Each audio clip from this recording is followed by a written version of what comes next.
patience avec nos défis de régie ce matin. Ça va aller. Et puis vous avez bien chanté pour glorifier notre Dieu. On a chanté Dieu est bon. On a chanté de la puissance de Dieu et de comment il est notre Rédempteur. Alors, tous ces thèmes, on verra pendant notre passage, dans notre prédication de notre psaume. Alors, si vous avez une Bible, on est au psaume 136.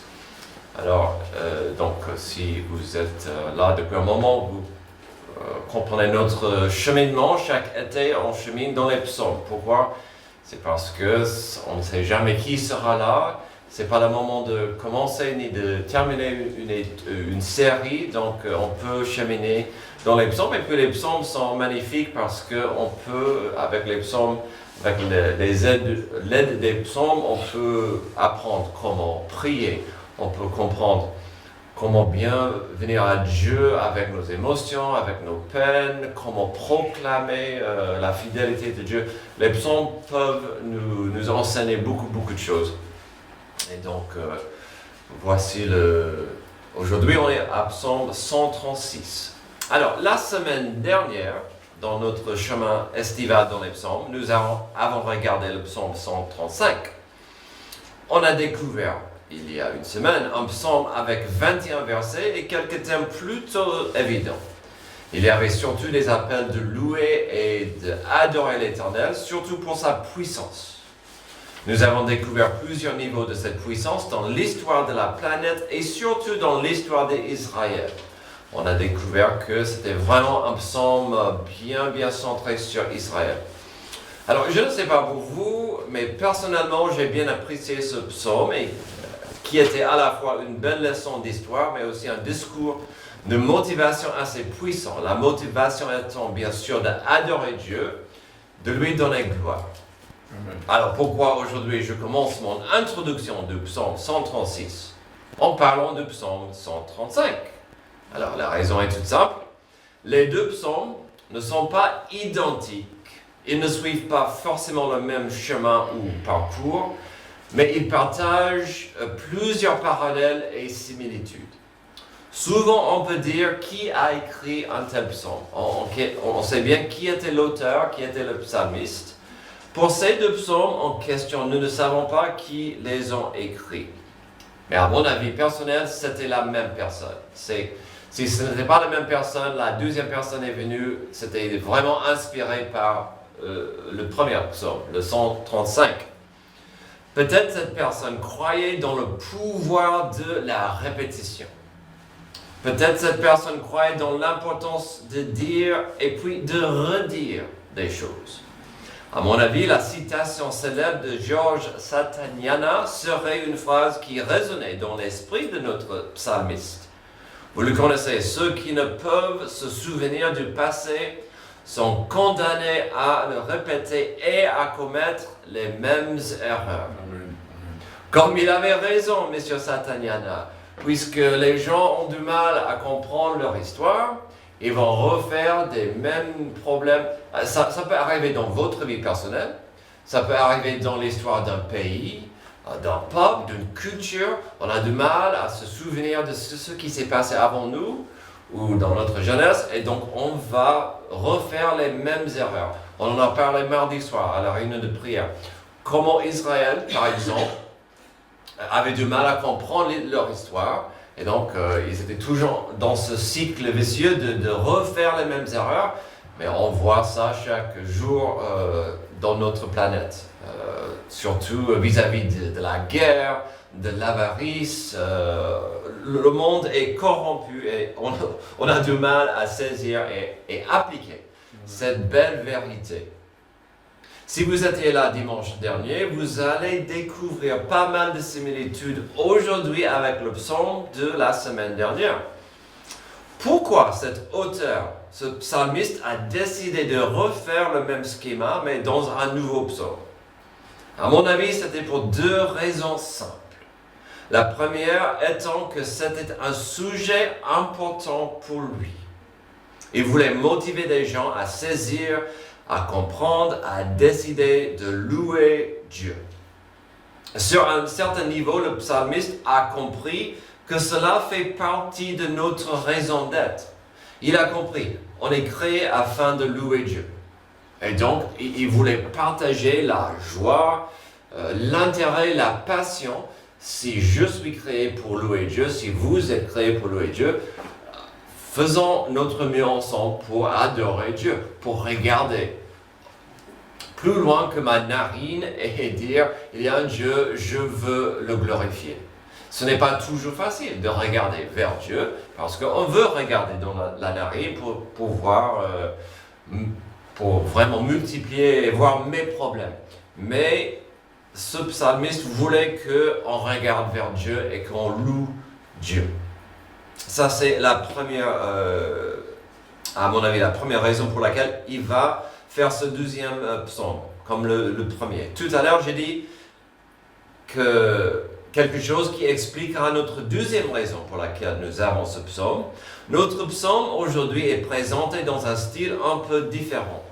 Vous allez constater très vite que ce psaume contient une phrase qui revient dans chaque verset. La phrase en question, c'est « Oui, sa bonté dure éternellement ». C'est pas mal comme phrase à dire, avec beaucoup de répétitions.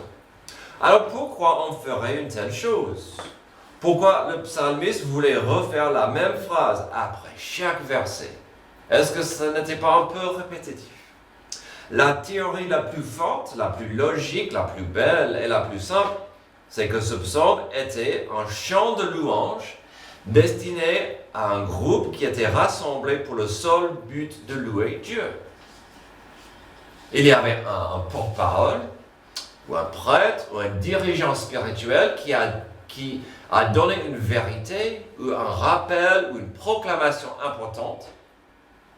Et après chaque proclamation, le peuple disait ensemble tout de suite après, « Oui, sa bonté dure éternellement. » Ces proclamations, si importantes, si profondes, si magnifiques, elles étaient quoi? Alors, voyons ensemble. Découvrons ce que le monde doit comprendre sur ce Dieu. Nous trouverons un Dieu qui cherche à nous aider à trouver notre destin en tant que sa création. Nous sommes incomplets, on est frustrés par ce monde obscur et dans ce psaume, nous verrons un Dieu qui veut nous sauver, qui veut nous aider, qui veut nous élever, soulever de tout ce pétrin. D'abord, il y a les 4 premiers versets. Il s'agit d'un passage d'introduction. Donc, c'est une introduction sur 2 niveaux. D'abord, c'est une introduction à ce psaume. Ça va ouvrir la porte à ce psaume. C'est une introduction à ce psaume, à ce magnifique chant d'adoration. Aussi, c'est une introduction, bien sûr, à ce grand et merveilleux Dieu. Donc, c'est une introduction qui va dire, voici le psaume, voici nos sujets, et permettez-moi de vous introduire mon Dieu merveilleux. Et donc, permettez-moi de vous présenter, de vous introduire Yahvé, l'Éternel. Et donc, j'ai intitulé cette introduction « Enchanté ». Enchanté, le voici, mon Dieu merveilleux, je veux que vous compreniez qui est mon Dieu. Louez l'Éternel, car il est bon. Et donc, oui, sa bonté dure éternellement. Louez le Dieu des dieux. Oui, sa bonté dure éternellement. Louez le Seigneur des seigneurs. Oui, sa bonté dure éternellement. Lui seul fait des grands miracles. Oui, sa bonté dure éternellement. Alors, dans cette petite introduction, le psalmiste, brièvement, nous donne 4 raisons pour louer l'Éternel. Vite fait, c'est pas trop profond. Si tout au long du psaume, on est censé dire « Oui, sa bonté dure éternellement », ça va de soi, c'est logique que nous commençons dans cette introduction avec quoi? La bonté de Dieu. Louez l'Éternel, car il est bon. Louez l'Éternel, car il est bon. L'ironie ici, c'est le mot bonté. Dans pas mal de traductions, que ce soit en français ou autre, au lieu du mot bonté, vous verrez le mot miséricorde. En fait, le mot originel en hébreu implique deux choses. C'est la bonté enrobée dans l'amour.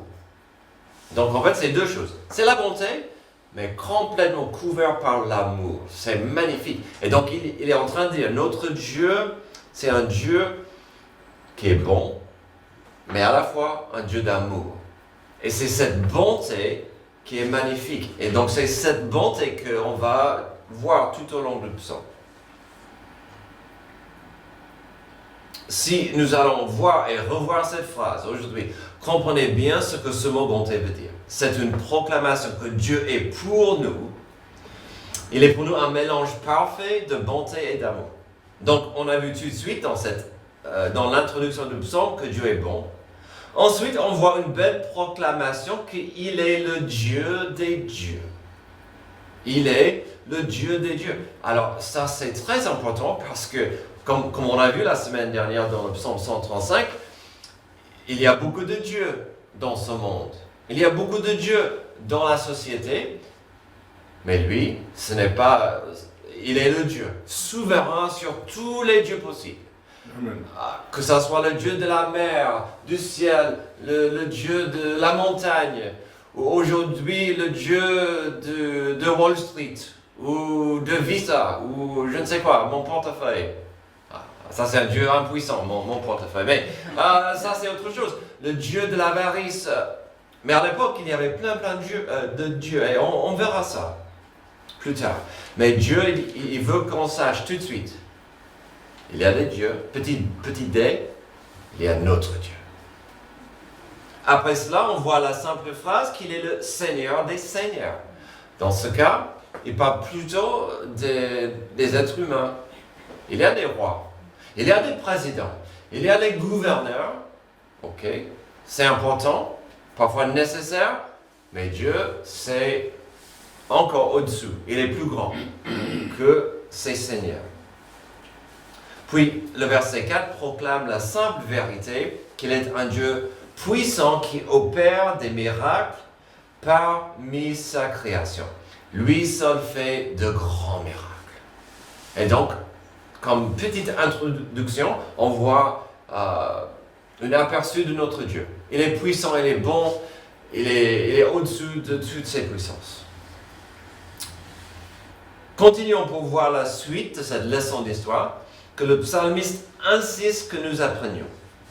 Continuons la suite de ce discours de motivation qui est censé nous aider à mieux apprécier notre raison d'être et de mieux apprécier celui qui doit être le centre de notre raison d'être. Il est tellement facile parfois de confondre. Quelle est ma raison d'être?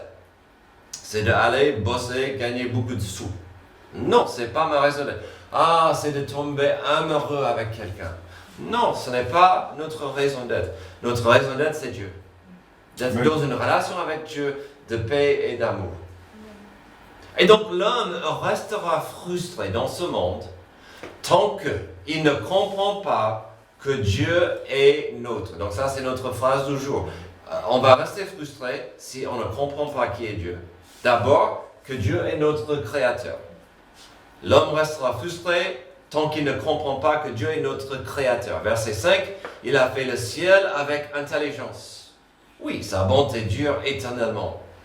Il a disposé la terre sur l'eau. Oui, sa bonté dure éternellement. Il a fait les grands luminaires. Oui, sa bonté dure éternellement. Le soleil pour présider au jour. Oui, sa bonté dure éternellement. La lune et les étoiles pour présider à la nuit. Oui, sa bonté dure éternellement. Donc on commence. Et c'est pas mal, c'est compréhensible, c'est logique. Après la petite introduction, il va dire, voici notre Dieu, le Créateur. Vous n'êtes pas là au hasard. Vous n'êtes pas un accident cosmique. Amen. L'homme restera frustré tant qu'il ne comprend pas qu'il existe un Créateur. Il faut beaucoup de foi de croire qu'on est là au hasard et que nous sommes le résultat de millions d'années d'événements et changements inexplicables.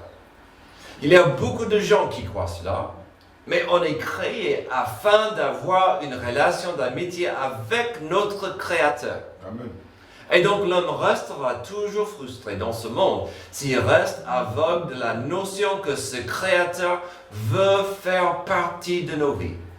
Il n'y a rien pour moi, il n'y a rien de plus magnifique d'être sous les étoiles la nuit et de voir combien c'est magnifique. Combien les étoiles sont belles, la lune et les étoiles, et que cette lumière a pris des années et des années pour nous bénir, pour arriver chez nous. Et de dire, mon Dieu a dit un mot, et tout cela existe grâce à notre Créateur.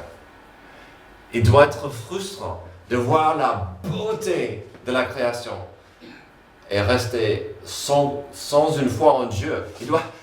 On est censé être reconnaissant à notre Créateur. Ça doit être une frustration d'avoir une reconnaissance et puis de ne pas pouvoir exprimer ma reconnaissance à un Créateur parce que je crois dans l'évolution. On est créé afin de comprendre que le Créateur existe. Il a créé toutes ces choses. Pour ce point, les versets 5 à 9, il est intéressant de constater que le psalmiste n'a pas choisi quelques thèmes au hasard de la création. Même s'il n'a pas profondément tracé le chemin de la création de Genèse 1, si plus tard vous regardez les premiers versets de Genèse 1, ça devient clair que le psalmiste a appuyé sur l'ordre donné au premier chapitre de la Bible. Il va dans l'ordre qu'on trouve le chemin de la création. Donc, cet ordre de la terre sur l'eau, le ciel, la terre, l'eau, les lumières. Et puis, comment peut-on ne pas apprécier comment le verset 5 est exprimé? Il a fait le ciel avec intelligence. Dieu n'est pas juste le Créateur qui a dit, bon, je ferai ça, et je verrai comment ça se déroule après. Non, il a fait ça avec intelligence.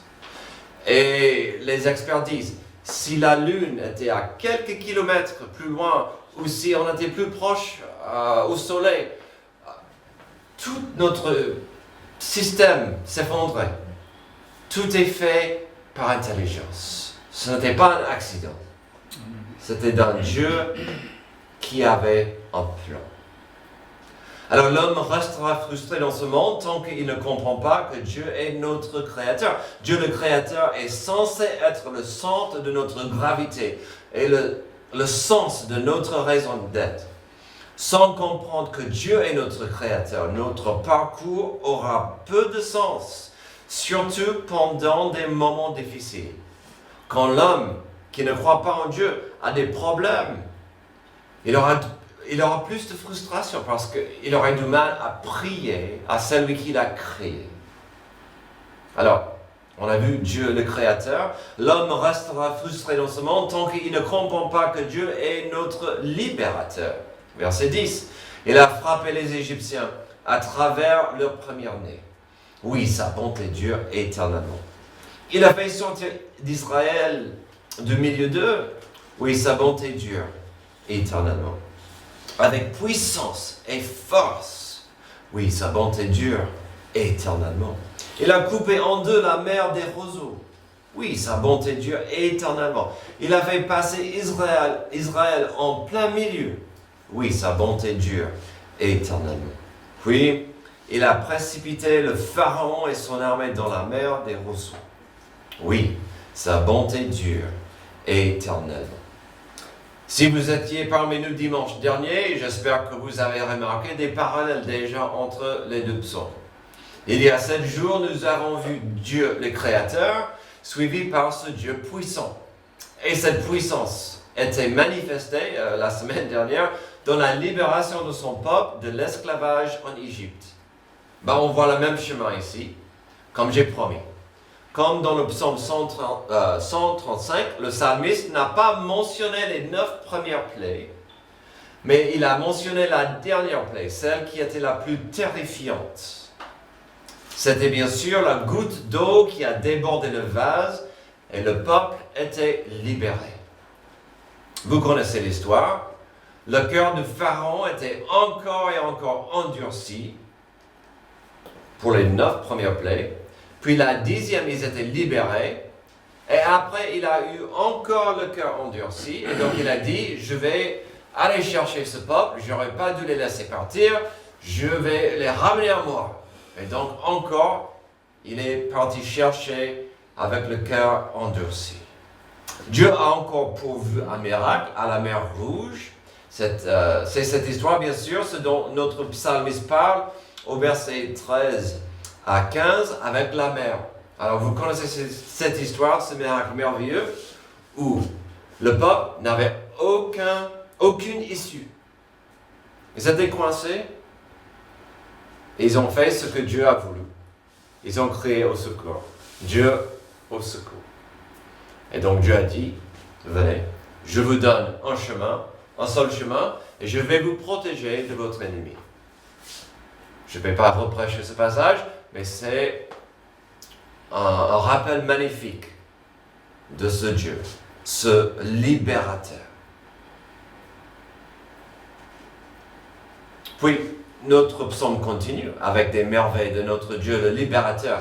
Comme avec le psaume précédent, il avance vers la terre promise. Donc Dieu a promis une libération, mais une fois libéré, Dieu et son peuple devaient libérer la terre ou le territoire. Verset 16, il a conduit son peuple dans le désert, oui, sa bonté dure éternellement. Il a frappé de grands rois, oui, sa bonté dure éternellement. Il a tué des rois puissants, oui, sa bonté dure éternellement. Sion, le roi des Amoréens, oui, sa bonté dure éternellement. Et Og, le roi du Bassan, oui, sa bonté dure éternellement. Il a donné leur pays en héritage, oui, sa bonté dure éternellement, en héritage à Israël, son serviteur, oui, sa bonté dure éternellement. Encore cette partie de notre psaume se résume pas mal d'histoires en quelques versets, des récits de la puissance et la fidélité de Dieu. Mais aussi combien Dieu a agi à travers son peuple. Dans ces passages, il y a quelques vérités importantes à saisir pour nous. Dieu demande de son peuple, que ce soit Israël ou nous aujourd'hui, l'obéissance basée sur la foi. Et donc, on a vu ces mêmes noms la semaine dernière, Sion et les Amoréens, Og, le roi du Bassan. Et qu'est-ce qu'on voit dans ces passages? Dieu dit, va frapper, va dans la bataille, va au combat. Je serai avec vous, mais je veux que ce soit vous qui fasse le travail, le combat. Alors, bien sûr, Dieu a pourvu des miracles, mais Dieu a voulu qu'ils fassent leur part. Rien n'a changé. C'est normal de prier à Dieu. Dieu, il nous faut un miracle. Mais parfois Dieu dit oui, je sais, mais en même temps, il faut que vous agissiez, il faut que vous fassiez quelque chose. Vous ne pouvez pas rester sur la chaise, prier un miracle, et après ne rien faire. Et donc Dieu dit, par la foi, avancez. Par la foi, obéissez. Puis une grande différence entre notre psaume 136 et celui de la semaine dernière, c'est la notion de l'idolâtrie. Le psaume 135 parle bien plus du sujet. Et c'est intéressant de voir que cela arrive après la partie où Dieu a battu ses rois et ses ennemis pour donner ce pays à son peuple. Ce n'était pas qu'une terre que l'Éternel donnait à son peuple. Il voulait que cette terre soit éradiquée de l'idolâtrie qui l'infectait. Et c'est ça parfois qu'on oublie.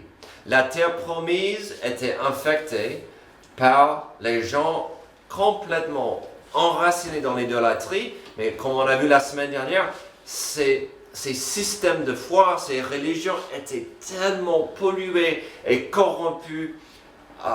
Ça donnait gloire à Satan et c'était vraiment une pollution pour le peuple. Et donc, cette idolâtrie devait être éradiquée de la terre. Revenons au verset 21 et 22 pour voir la transition que nous aurons pour terminer. 21 et 22, il a donné leur pays en héritage à Israël, son serviteur. Si Dieu s'est présenté à son peuple comme libérateur, c'est logique, ça va de soi qu'après la libération, ce n'était pas la fin de l'histoire. Il leur a donné un héritage ensuite. Ce n'était pas une libération et après Dieu a dit, bon courage, débrouillez-vous. Il avait un plan et un avenir pour eux. Un peu comme nous avons vu, c'est Dieu le créateur, il n'a pas créé le monde et il a dit, allez hop, je tourne le dos. Même chose ici, je vous libère, mais pour une raison. C'est quoi cette raison? Bien sûr, ça pouvait et franchement, ça devait nous rappeler de la même vérité spirituelle liée à notre salut. Si Dieu nous a libérés, ce n'était pas juste pour nous épargner de l'enfer, c'est pour vivre des vies qui glorifient Dieu ici sur terre. Dieu ne nous a pas juste nous sauver afin qu'on aille au ciel, c'était pour marcher avec lui, pour adorer notre Dieu, pour partager les merveilles de ce Dieu. Et donc, souvent, les gens s'approchent au salut comme un billet au ciel. C'est tellement bien plus que ça. C'est le début. La naissance, la nouvelle naissance n'est que ça, c'est une naissance. Après ça, il faut grandir. Il faut grandir et avancer avec Dieu. Ce n'est pas assez pour dire, je vais au ciel, je suis sauvé. Ouhou. C'est le début. C'est le début. Et donc Dieu nous libère de notre passé, de notre péché. Qu'est-ce qu'on fait avec ça? Qu'est-ce qu'on fait avec ce don de salut? Est-ce qu'on va grandir? Alors l'homme restera frustré dans ce monde tant qu'il ne comprend pas finalement que Dieu est notre Rédempteur. Verset 23, il s'est souvenu de nous quand nous étions humiliés. Oui, sa bonté dure éternellement. Il nous a délivrés de nos adversaires. Oui, sa bonté dure éternellement. Il donne la nourriture à tout être vivant. Oui, sa bonté dure éternellement. Louez le Dieu du ciel. Oui, sa bonté dure éternellement. Alors parlons de Dieu le Rédempteur. C'est quoi la rédemption? La Russe nous dit action de ramener quelqu'un au bien, de se racheter. Nous trouvons ici l'étape suivante de Dieu pour son peuple. Après la libération de Dieu. La libération, ce n'est pas la destination finale, c'est la porte d'entrée. La rédemption de Dieu prend ce qui est brisé, ce qui est sale, ce qui est fatigué et le restaure pour sa gloire. Amen. Alors avant de voir des applications évidentes et magnifiques pour nous aujourd'hui, voyons ce que le psalmiste dit ici. Nous étions humiliés et Dieu nous a délivrés. Dans le contexte, il parle de l'esclavage en Égypte. Ensuite, au verset 25, il parle de la provision de Dieu. Il donne la nourriture à tout être vivant.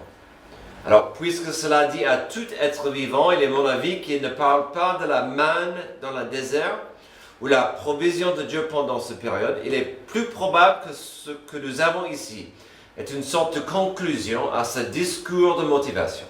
Ce psaume a commencé avec une introduction de ce Dieu merveilleux et glorieux. Ici, ce discours se termine avec un rappel que Dieu le Créateur prend soin de sa création. Puis au verset 26, il y a un dernier rappel de sa position vis-à-vis de nous. Ce Dieu, le Dieu du ciel, vaut nos louanges et notre adoration, car sa bonté dure éternellement. Et tout cela grâce à son désir de nous racheter. La rédemption magnifique de Dieu. Israël pouvait dire, Dieu nous a rachetés. On était pourris, on était perdus, on était des esclaves. Il nous a donné la terre promise, il nous a donné un royaume, il nous a tout donné. L'application pour nous aujourd'hui est simple. Si vous êtes un enfant adoptif de Dieu, si vous avez reçu la nouvelle naissance spirituelle, la rédemption de Dieu pourvoit pour nous ce que nous voyons au verset 23 à 26. Une délivrance de notre vie ancienne, de notre passé, une liberté spirituelle de nos adversaires, le diable et la mort, puis il nous nourrit par le pain de vie. Alors, certes, il parle de la liberté des ennemis. Même si Dieu nous sauve, ça ne veut pas dire qu'on va plus recevoir de l'opposition, qu'on n'aura plus d'ennemis. Mais les deux plus grands ennemis que nous puissions avoir, c'est le diable et la mort. Et là, ça ne m'a fait pas peur. Car mon Dieu est plus puissant. Amen. Aujourd'hui, nous avons vu notre Dieu merveilleux en tant que créateur, aussi le libérateur et le rédempteur. Il n'est pas un Dieu absent, il n'est pas un Dieu cruel, il n'est pas un Dieu colérique ou impatient. Heureusement pour moi. Non. Si vous n'avez pas saisi, sa bonté dure éternellement. Comme la semaine dernière, nous avons découvert un psaume qui semble avoir comme le but, le désir de motiver et éduquer et inspirer des gens sur des multiples raisons pourquoi Dieu mérite notre adoration, pourquoi Dieu mérite notre louange.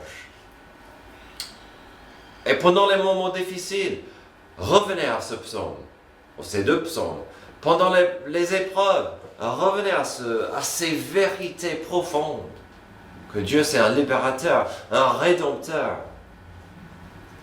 Alors, si vous entrez dans un salon d'automobile, il va y avoir des vendeurs qui feront leur mieux pour vous convaincre la nécessité de choisir une telle voiture. Ou le salon du chocolat. Amen. Vous ne pouvez pas quitter ce lieu sans notre produit merveilleux. Vous ne pouvez pas vivre sans. Amen, amen. Ah, mais ici, dans notre psaume, nous trouvons un psalmiste qui sait bien que Yahvé, tel qu'il est présenté, est bien plus qu'un Dieu intéressant. Vous ne pouvez pas vivre sans votre Créateur. Vous ne pouvez pas vivre sans le libérateur de vos âmes. Et vous ne pouvez pas vivre, surtout pas, sans le Rédempteur. À Dieu soit la gloire. Sa bonté dure éternellement. Prions. Merci Dieu pour ce psaume qui nous rappelle l'importance de la louange, de louer, d'adorer et de penser à tes merveilles. Merci pour ta bonté. Merci pour ta grâce qui est patiente, pour ta miséricorde qui nous soutient. Aide-nous à appliquer ces vérités et de vivre ces vérités chaque jour pour que notre entourage voit combien tu es un Dieu merveilleux. Aide-nous de quitter ce lieu aujourd'hui avec cette bonté qui est enrobée par ton amour et que ça nous guide chaque jour. C'est dans le nom de Jésus que j'ai prié. Amen. Amen. On va chanter.